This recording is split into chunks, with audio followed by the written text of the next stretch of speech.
about the television deal that was announced this morning. Don't have a lot of answers because you already know most of the details, if not all.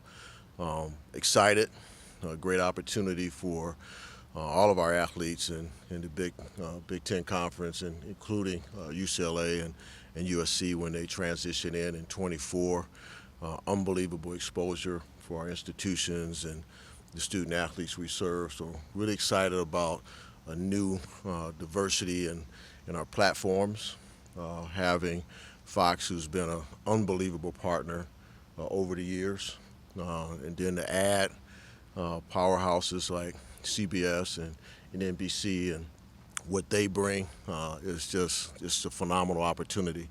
Having the traditional linear uh, network is important, but to be able to dip our toe a little bit stronger into the direct to consumer streaming is another great opportunity. So, really excited about it, and you guys have all the details from the release, so I'll answer any questions you guys might have. Can you fill in the financial blank? No, I can't. There's a lot of details still being worked out on the financials. It will be significant, but it's not going to be what people are reporting. Yeah, But it will be reporting. do you think? I mean, is that in the ballpark? Well, so people, and I don't know what their math is, but they're probably looking at the older deal and projecting what the current deal is and doing math.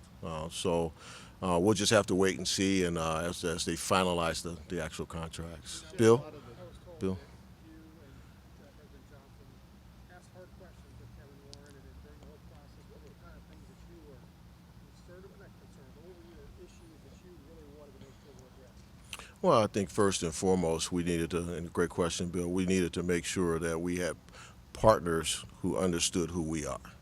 And we're going to promote not just the games, but promote the student athletes and promote the institutions. You look at what NBC did with providing $100,000 per school in advertising dollars to be able to talk about the institutions. It harkens me back to when we did the Fox BTN deal at the beginning. We had institutional dollars in those packages for commercials and things of that nature. So that was important. We want partners who and ESPN ABC was that way before, but we wanted partners who understood that. Secondly, the diversity in the marketplace that we are going to be in the top three markets in the country, we wanted to make sure there was access. So dipping our toe in the direct consumer through streaming, we needed to make sure we had a partner that understood. We're still sensitive to that. There's people in our country and in our environment here in Ohio that struggle with that concept. So we need to try and ease our way into that and get people comfortable. It's kind of like mobile ticketing, and so we got to get there. So we wanted partners that way. But the money was huge because our expenses are going up every single year for all of our schools, and so whoever came to the table with good packages. And the preliminary packages are outstanding, and that was important to us as well. What are your thoughts on not having ESPN as ABC, ESPN were great partners, and we enjoyed tremendous success with them as partners, and they're doing great for all of higher education and in college athletics. So it's a different marketplace, different world now with different platforms, and going to miss them, but we have new great platforms moving forward. I think Clay, you were next. You said that a lot of particulars you don't know. Mm-hmm. How many appearances on each network? Right. Scheduling. How does the league look in 24? Yep. A lot of things still to be. Yeah, we hashed out. we have a lot to do. We've talked about no divisions, but we haven't finalized that decision. We need to come together and finalize that decision. We need to bring in Mike Bone and Martin Jarman into those conversations and start meetings around that. The television partners need to finalize the picks. Who picks first, who picks second. Those type of things. We need to finalize if we go no divisions, then what's our tiebreakers? I mean, there's just so many different things we need to ultimately get to that we just haven't gotten to yet because we're so focused on this. And Kevin's done a great job with this. The negotiations were like he said publicly, a chessboard, and really the moves were unbelievable. And he did a great job in masterminding this. But Now we got to get down to the work. We got to get to the details. We have 8 games on Peacock, so how are those games determined and how they're selected? We have made a determination that in the future you won't know our conference games for the next year until sometime in October. I mean, we're used to having our games like 5 years, 10 years out. Well, that's going to change. And so we got to finalize that, what's the date? And so it's kind of like we're waiting for basketball schedules for the season right now. So it's a new culture for us, but it's important. And so there's just a lot of work to be done, and we're ready to roll up our sleeves with our new partners in the mix and try and determine what's best for us moving forward. Is it based on like a schedule strength kind of thing, or how our teams are projected to be the next year? Don't know. We got to figure that out. We know it's a model we got to go to and include our television partners in that process and structure it and have them be a part of the conversation. Now that we have them, we can begin that conversation to determine that type of thing. Is it, based upon who's going to be strong next year or based upon dates or whatever, go from there.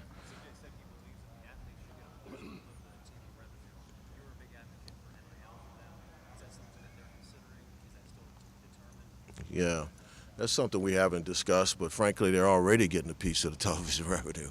When you aggregate in what you all familiar with our circle of care and all the people that we put around our student athletes and trainers, strength coaches, sports psychologists, nutritionists, academic counselors, just keep going around the list. And that's how we fund those positions. That's how we fund this building. That's how we fund this new field. That's how we fund the new field in the stadium. That's how we fund the security that we'll need for 103,000 people in the stadium and maybe 30,000 outside for the tailgating while the game is going on. So they actually already get a piece. It might not be directly in their pocket, but it's an investment in them.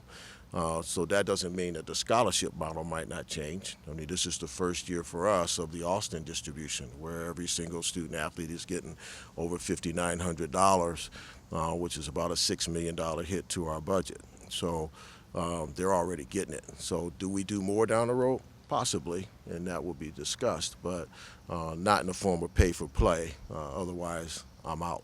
Hey, Gene, along those lines, Nick Saban estimated that investment in each of these athletes at $400,000 a year. Is that? I mean, you talk about $40 million Right. for football and 100 kids. Is that?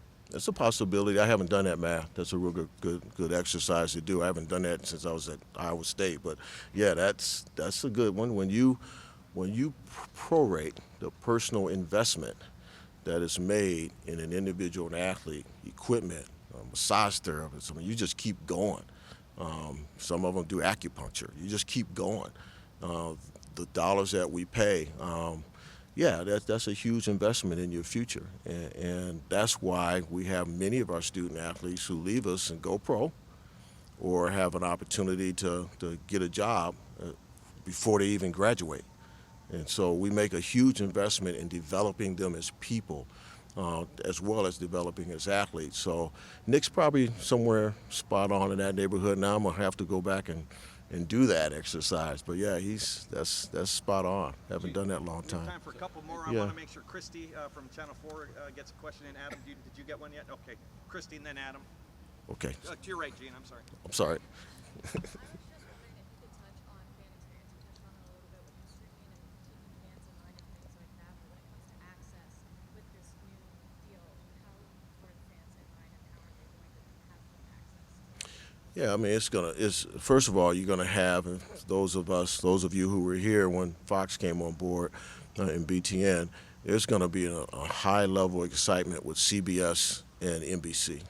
And all that intellectual property that exists within those organizations are going to come to bear to make sure we engage the fans. I don't know exactly how it's going to happen, but I do know that out of the chute, they're going to be jacked up, and they're going to be brainstorming on ways to make sure that we continue to engage the fans.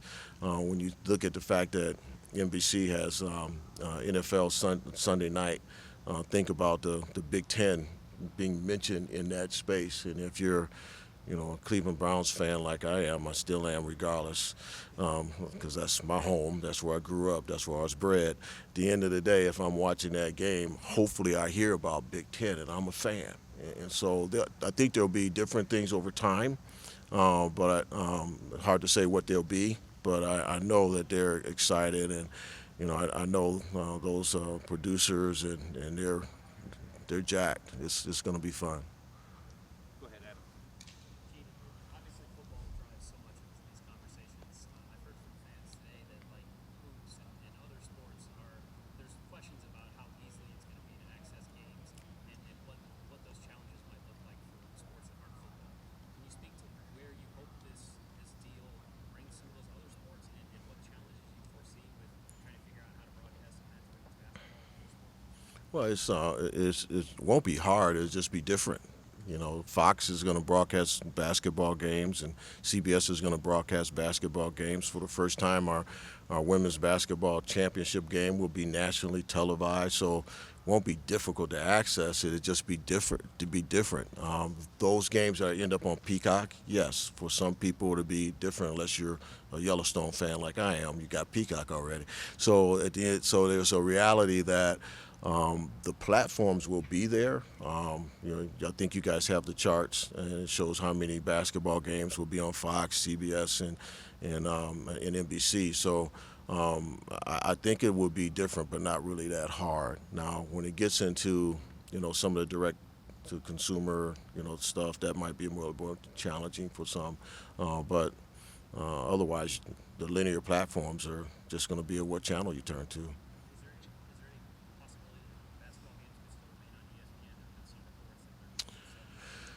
Yeah, that's a possibility. There's some inventory there, but I don't see that right now unless something happens. Obviously, Chris and I had a great conversation about this. He'll in our non-conference schedule, we'll schedule games against teams whose television package is ESPN, ACC, for example, or SEC, for example.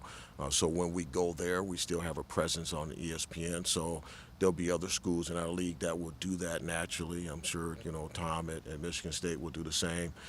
So we'll have a presence there. It'll just be probably not at home. We're going to go Austin, Nathan, Austin, and Dan, and then we're going to wrap up. Gene, before you said expenses are rising every year, Yeah. and that's why this deal is important. Is that just because of the usual cost increases annually with operations, or are you already looking ahead, regardless of what your personal feelings are about paying players, That's right. revenue sharing, whatever, that there needs to be sort of a stockpile building? There you go. What do you want me to answer now? So you're right on. I mean, our current expenses, we have fixed expenses that just go up every year. Personnel services, game operations, officials, things of that nature just naturally go up. But then, to your point, looking down the road, does our scholarship model change to a point where we actually think about what other things beyond the Austin dollars do we allocate to the scholarship model to provide student athletes extra benefits? Because things may change in that space. So yeah, I'm looking down the road, but I'm also looking at that 5 to 7% that we have in increases every single year in some uncontrollable costs. I mean, travel costs this year for our teams, this is not just football, this is all sports, have gone up significantly. And so we have to charter some teams more now. So that cost will rise. So I can just keep going on, but you're right. It's current expenses, and then I'm kind of trying to look down the road a little bit and praying that we have a 12-team playoff and there's more money there too. Austin? How would you structure it? Gene, do you think that the NBC piece increases the odds of Notre Dame joining the Big Ten? I know that the contract allows for expansion, the way it's written. Yep. Do you think that puts pressure on them? Yeah, I don't know. I'm gonna start with my normal. I love my alma mater. Got a great education there, and hope and assume we're gonna beat them on September 3rd, like we historically have done. But I don't know. I really don't. I know that having ESPN helps. Having NBC helps, but they're so ingrained in that independent culture. I think scheduling in the future may have something to do with it. I think whatever happens with the CFP and access may have something to do with it, but I'm not so sure this is going to move the needle that much for them. They really cherish their independence. Well, final question. But I love my alma mater, Gene, I know except when we're playing them. you've been someone who's advocated for opening up the college ball playoff to multiple Mhm. media partners. How integral do you think the Big Ten will be in those conversations now that you do have these three different partners that could potentially be a part of that? Yeah, that's a great question. I think that provides another provides more avenues for those teams when it does go out to market to bid, because they will have familiarity in this space. And glad President Johnson's on the CFP board of managers, and my colleague Ward Manuel's on the selection committee. So Big Ten has a presence in that space, and so yeah, I hopefully. NBC and CBS now will bid on that when that opportunity presents itself. Follow up on that. I know you've been an advocate of the CFP potentially creating its own governing body for college football. There was a report yesterday that was discussed this week. Are you seeing more really? momentum towards that becoming a possibility? There's been discussions, but there's been discussions about other models. And my intent in throwing that out was just to make sure we start discussing our governance structure. For us to sit here and think that the governance structure we have is working is naive, it's flawed. You get your head in the sand. So I just wanted to create the conversation when I threw that out there. Although I do like that model, there's some other models that others have presented that are viable, and I'm curious about those. So the discussion around a new governance structure has gotten traction. The one that I proposed under the CFP has gotten some traction, as well as others. So that's what's most important. We're talking about it now. Who knows what the answer will be, but we're talking finally, and that's good. So I'm glad to hear that the president's talked about it. That's good news. Gene, thank you very much. Yeah, I am. Yeah. First time somebody's really asked me that question, but yeah, I am. Yeah. Well, I would go.